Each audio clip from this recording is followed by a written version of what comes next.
let's talk about parsing and diagramming sentences.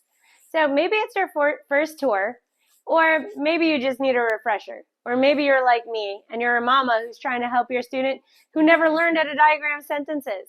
I had to learn it for the first time when I was tutoring for the first time, so this was brand new for me even as an adult. Let's talk through. We'll talk through two of the most basic sentence patterns from our 7 sentence patterns on chart A. First sentence pattern is SVI, and the second sentence pattern is SVTDO. Let's talk through both of them. So first, let's read our sentence. Gavin ran. So we're going to look at Gavin ran.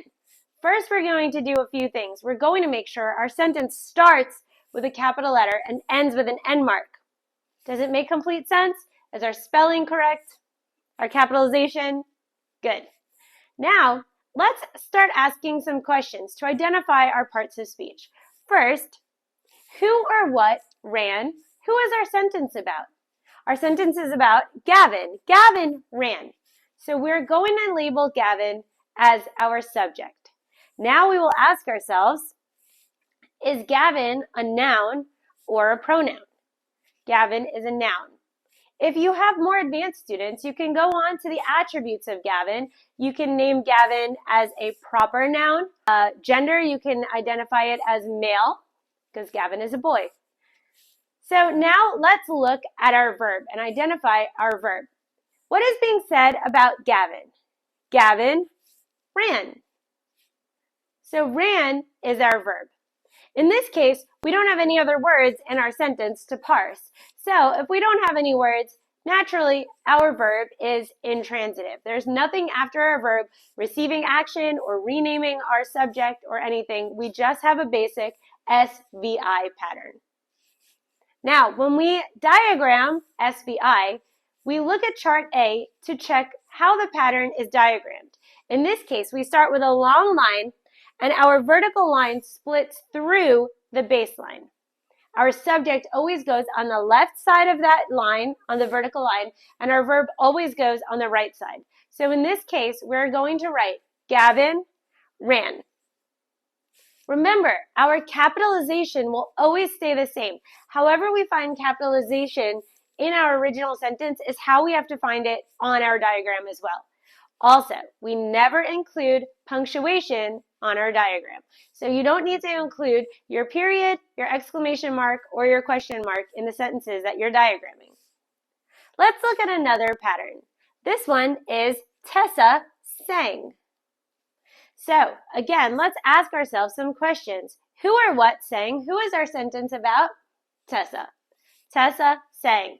So we're going to label Tessa as our subject. We'll ask again, is Tessa a noun or a pronoun? Tessa is a noun, so we will label it SN for subject noun. Like I said before, if you have an advanced student, you could go on to identifying the attributes of a common noun or a proper noun. In this case, Tessa is a proper noun because that is her name. She's female, so Tessa is a female noun as well. Now let's ask ourselves what the verb is. What is being said about Tessa? Tessa sang. So sang is our verb. In this case, we don't have any words after sang, so we don't have anything receiving action. There are no other words renaming the subject. So once again, we have a simple pattern of SVI. Now, we're going to diagram it the same way. If you forget how to diagram, always refer back to chart A. That's why it's so important to memorize chart A, so you can easily refer to it when you need. The pattern for an SVI, a long horizontal line and the vertical line splits all the way through. Our verb will be on the right side. Our subject always comes first on the left. So in this case, Tessa sang. Don't forget to make sure all of your spelling and capitalization is the same as you found it in the original sentence. Now, let's take two similar sentences and see how they're actually different. In this case, Gavin ran a race.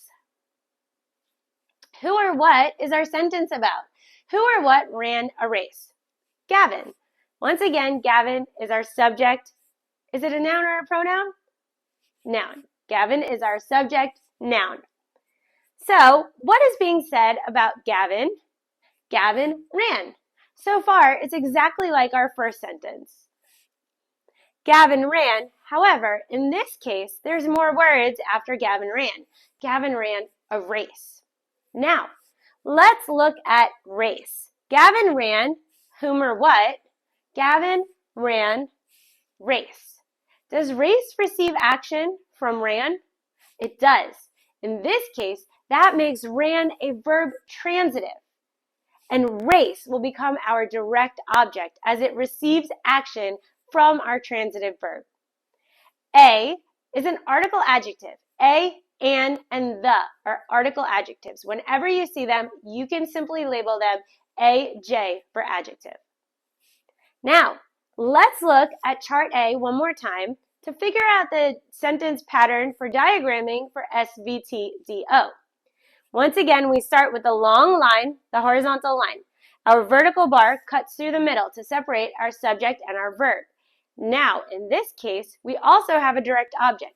So we need a second vertical line, but this time it will meet that horizontal line instead of cutting all the way through.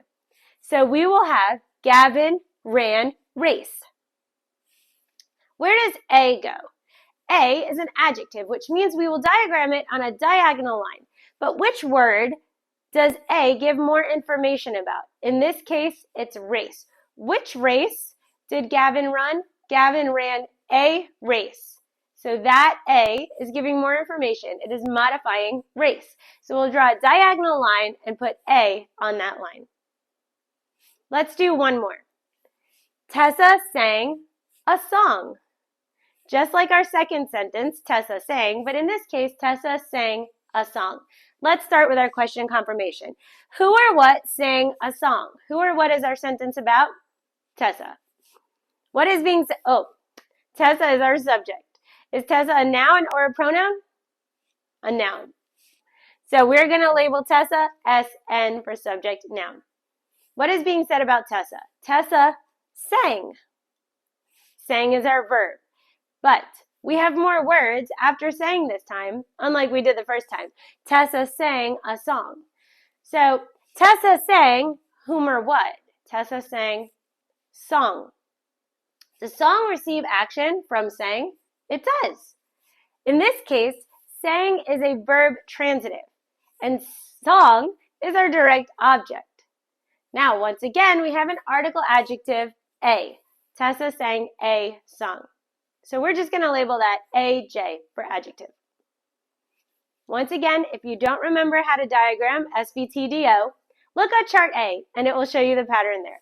We draw our horizontal line, the vertical line cuts all the way through, and our second vertical line will meet that horizontal line and not cut through.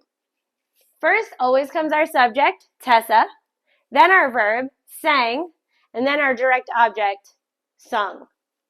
We have the article A. Where does it go? Which word does it give more information? Which word is it modifying? In this case, song. Which song did Tessa sing? Tessa sang a song. So A is giving a little more information or modifying song. So we're going to draw a diagonal line underneath song and put A. I hope this helps diagramming the first two sentence patterns, SVI and SVTDO.